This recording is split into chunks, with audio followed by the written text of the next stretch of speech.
Good morning! Andito ngayon ulit tayo sa school ng Games Elementary School. At tayo ay mag-seminar ng Sakramento ng Kumpil.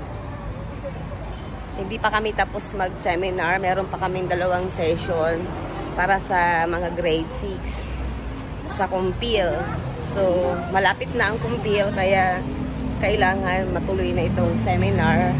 Kahapon dapat, kaya lang walang pasok. So, 2 session na lang. At dito kami sa covered court nag-seminar. Wala, ako palang mag-isa. Wala pa yung mga kasama ko. Asan ba si ate? Kasi ipapaprepare na natin itong venue para sa mga grade 6. Hi! Akala ko hindi ako makaka-attend ngayon dahil nga grabe yung sipon ko kagabi. Buti na lang uminom ako ng Neosep. Ayun, nakatulog ako ng maaga at nawala na yung pagtutulo-tulo ng sipon ko. Sakit ko na talaga yun. Kapag napagod ako, napuyat, ayun na, tumutulo na yung sipon ko. Hindi yung gagaling hanggat hindi ako makainom ng Neosep at makatulog.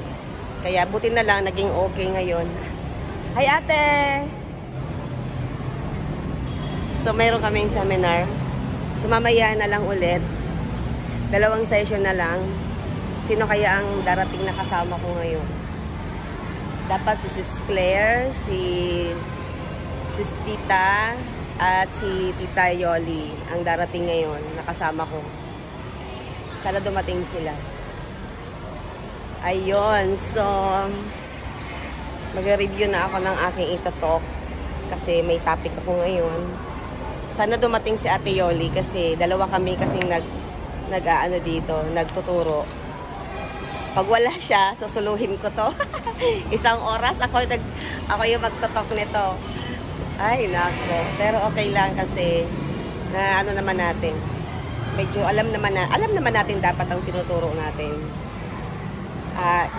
Ano lang ito, binubuod ko lang kasi kulang ang 1 oras para ituro ang lahat kasi napakadaming dapat ituro. Yung mga basic lang talaga ang kailangang malaman ng mga bata pagdating sa ganitong seminar na madalian lang, 1 oras.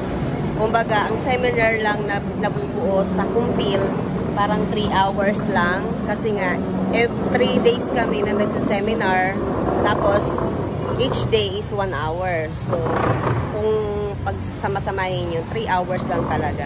Sa 3 hours na yun, marami nang matututunan ang mga bata. So, yun lang.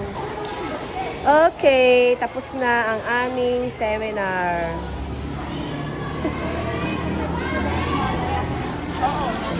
Tapos na, bye-bye!